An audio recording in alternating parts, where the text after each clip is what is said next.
Sharpstown Mall, hailed as the Mall of the Future, opened on September 14, 1961, with a ceremony of over 8,000 shoppers and future U.S. Senator Ted Kennedy as a guest speaker.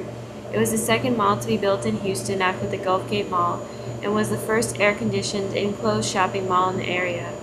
Located on the northwest corner of Highway 59 and Bel Air Boulevard, Sharpstown Mall stands today as a shell of what it once was. It now contains mostly independent shops, is 25% vacant, and is currently up for sale and operating under Chapter 11 bankruptcy protection. Now, Sharpstown Center, as it is sometimes called, is in the news not because of its holiday specials or clearance sales, but because of the recent crime activity that is prevalent in and around the mall. Earlier this year, a woman was attacked by a man who offered to hold the door open for her and instead stabbed her in the side. Stories like this and of gang fights in the parking garage scare potential shoppers and make the chance of a renewal very unlikely. I recently went back to Sharpstown Mall and was surprised to see how empty it was. I went there on a Saturday morning, which is usually when malls are packed and full of bustling shoppers. There were constables parked in the parking lot, and security guards were stationed at all the mall doors.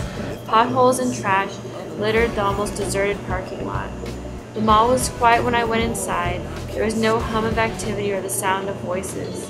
Some sections of the mall had been completely blocked off, and many of the stores inside had closed and are for lease. The food court was almost completely vacant, except for a few mall employees sitting and drinking coffee. It lacked the usual smells of grease and cooking that are normally associated with food areas in malls. The empty restaurant fronts had bars on them, and some chairs had been left stacked up on the tables. The skylights had gotten dingy and discolored with age, and shed a dull, muted light onto the floor. The whole place seemed deserted and sad, like some type of urban ghost town. Instead of looking new and trendy, the mall was old and neglected. The majority of the shops with entrances outside the mall were also dark and vacant. The exterior had begun to show signs of rust and mildew damage. Birds roosted freely, leaving the sidewalk around the mall caked with a layer of droppings and feathers. Rat traps could be seen out in the open as if the management didn't care if anyone knew they had a rodent problem.